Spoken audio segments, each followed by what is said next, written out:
विद्यार्थी मित्रांनो, सुलभ भारती मराठी इयत्ता 5वी या पाठ्यपुस्तकामधील असणारा पाठ 22वा वाचूया लिहूया. तर या पाठावरती आधारित बघा, पाठ्यपुस्तकातील टेक्स्टबुक क्वेश्चन अँड आन्सर्स याच्यामध्ये पहिलाच प्रश्न आपल्याला पाहायला मिळतो. चित्र पहा आणि त्या चित्राविषयीची माहिती लिहा. एक प्रकारे चित्रवर्णनावरती आधारित असल्यासारखा हा प्रश्न आहे. बघा, या ठिकाणी तुम्हाला एक गुलाबाच्या फुलाचं चित्र दिले आहे. तर आणि या ठिकाणी बघा, एका वर्तुळामध्ये हे फूल गुलाबाचं आहे. त्या फुलाचा रंग, त्याचा वास कसा येतो, गुलाबाच्या फुलाला वगैरे फुलांचा राजा म्हणतात आणि त्याचा उपयोग आणि त्याच्याबद्दलचे असणारा व्यवसाय म्हणजेच बिझनेस काय काय करतात याच्याबद्दलची या ठिकाणी 4 ते 5 ओळींमध्ये तुम्हाला माहिती लिहायची आहे. त्याचबरोबर या ठिकाणी मोराचं चित्र दिसतंय किंवा मोर पक्षी आहे. त्याचा रंग कसा आहे, त्याचा आवाज कसा आहे, त्याची पिसे कशी आहे, तो कसा नाचतो आणि त्याचं अन्न काय आहे, तो म्हणजे काय काय खातो. अशा प्रकारे चित्राचं तुम्हाला त्या ठिकाणी वर्णन करायचं आहे. पुढचं चित्र बघा तुम्हाला या ठिकाणी. बघा, इथं आकाश कंदील दिसतोय, आकाशामध्ये फटाके उडताना दिसत आहेत, दिवे लावलेले आहेत. या ठिकाणी परत गिफ्ट एक बॉक्स बॉक्स दिसतोय, रांगोळी काढलेली आहे है ना. मुलगा आपल्या हातामध्ये नवीन कपडे घेऊन आलेला आहे आणि त्याचबरोबर ही एक नवीन खरेदी केलेली एक पिशवी आहे, बॅग आहे. तर याच्यावरून आपल्या लक्षात येते की बाबा हे दिवाळी या सणात चित्र आहे. आणि पुढचं चित्र या ठिकाणी जे तुम्हाला एका गार्डनचं चित्र दिसते, एका बागेचं आहे ना. या ठिकाणी बघा, घसरगुंडी आहे, एक प्रवेशद्वार आहे. या ठिकाणी फुलं दिसत आहेत, बसण्यासाठी बाकडं आहे, मुलं या ठिकाणी खेळतायत. तर अशा प्रकारे हे चित्र तुम्हाला पाहायचंय आणि चित्रामध्ये जे जे दिसतंय त्या चित्राचं तुम्हाला वर्णन करायचं आहे. तर असा हा ऐका, पहा आणि लिहा असा प्रश्न आहे. तर बघा, याचं उत्तर डायरेक्ट त्या ठिकाणी बघा उत्तर. गुलाबाला फुलांचा राजा म्हणतात. गुलाब अनेक रंगांचे असतात. गुलाबाच्या फुलांना मोहक सुगंध असतो. गुलाब फुलांचा उपयोग गुलाब पाणी बनवण्यासाठी, वेगवेगळ्या प्रकारची सुगंधी द्रव्ये बनवण्यासाठी, त्याचबरोबर गुलकंद बनवण्यासाठी त्याचा उपयोग होतो. गुलाबाशी संबंधित व्यवसाय म्हणजे वगैरे गुलाब पाणी तयार करणे, गुलकंद तयार करणे, गुलाबापासून सुगंधित द्रव्य तयार करणे इत्यादी त्या ठिकाणी उपयोग केला जातो. तर बघा, दुसरं जे चित्र आहे, मोराचं चित्र आहे. मग त्याच्यावरती 4-5 ओळींमध्ये बघा कशा प्रकारे वर्णन केलेलं आहे. संदर्भासाठी तुम्हाला या ठिकाणी हे उत्तर आपण दाखवतोय. तुम्ही आपल्या मनाने या ठिकाणी वाक्यरचना किंवा शब्दरचना बदल करून हे उत्तर लिहू शकता. तर बघा, पुढच्या चित्राचं वर्णन. मला मोर खूप आवडतो. तो खूप सुंदर दिसतो. त्याचा रंगीबिरंगी पिसारा पाहत राहावेसे वाटते. मोर आपला राष्ट्रीय पक्षी आहे. मोराचा निळा रंग एवढा वेगळा आहे की त्याला इंग्लिशमध्ये पिकॉक ब्ल्यू व मराठीमध्ये मोरपिशी रंग असं म्हटलं जातं. भारतात गुजरात व राजस्थान राज्यामध्ये मोरांची संख्या ही लक्षणीय आहे. म्हणजे सगळ्यात जास्त मोर आपल्या भारतामध्ये कुठे आढळतात, तर ते गुजरात आणि राजस्थानमध्ये. मोराच्या मादीला मराठीमध्ये लांडोर असं म्हणतात, है ना. मादी म्हणजेच फिमेल.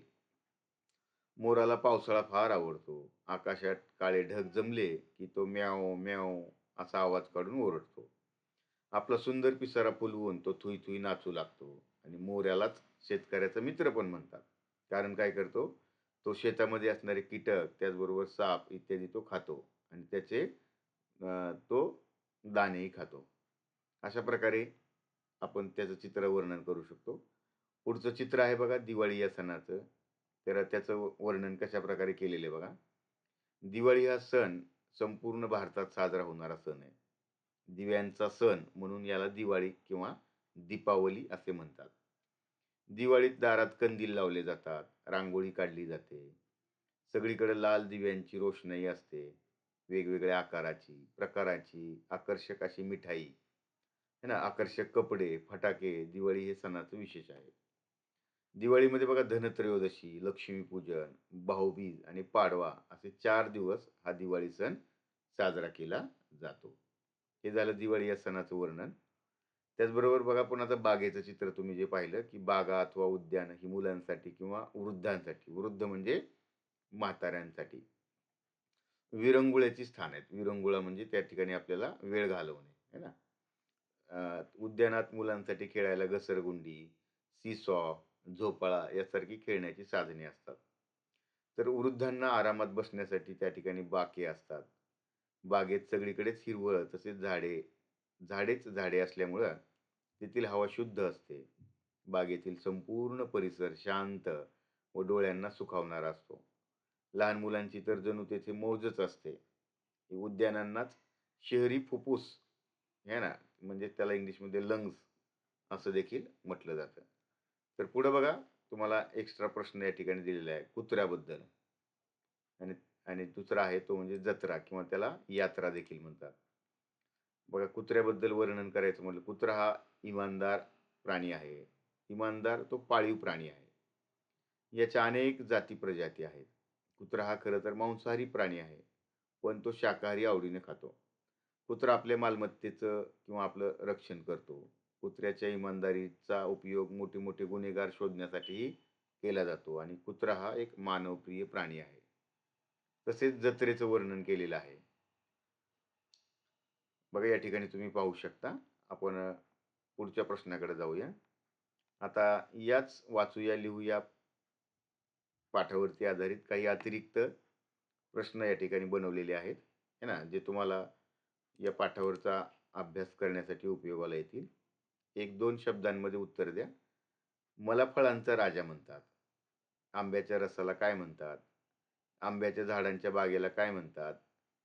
ख्रिश्चन बांधव प्रभू येशूच्या जन्मदिवसाला काय म्हणतात? तर अशा प्रकारचे हे प्रश्न या ठिकाणी दिलेले आहेत बघा, आणि त्यांची उत्तरं या ठिकाणी खाली दिलेली आहेत. बघा, फळांचा राजा आंबा आहे.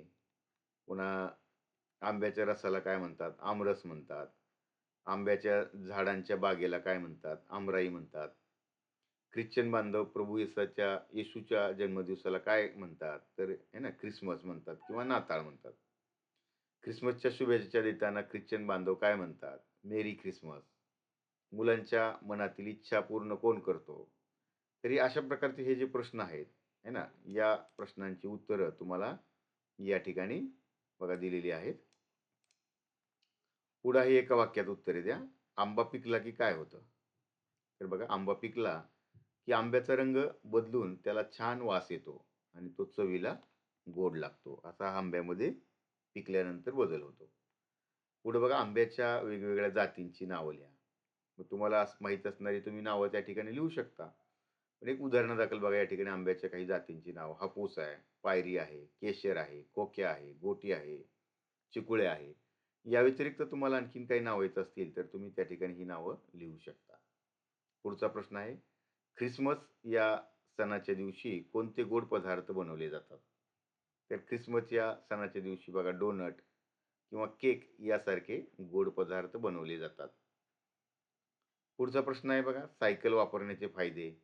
सायकल वापरल्यामुळे काय होतं? पहिले महत्वाचं म्हणजे सायकल वापरल्यामुळे इंधन बचत होते. इंधन म्हणजे फ्यूल आहे ना, ते वाचतं.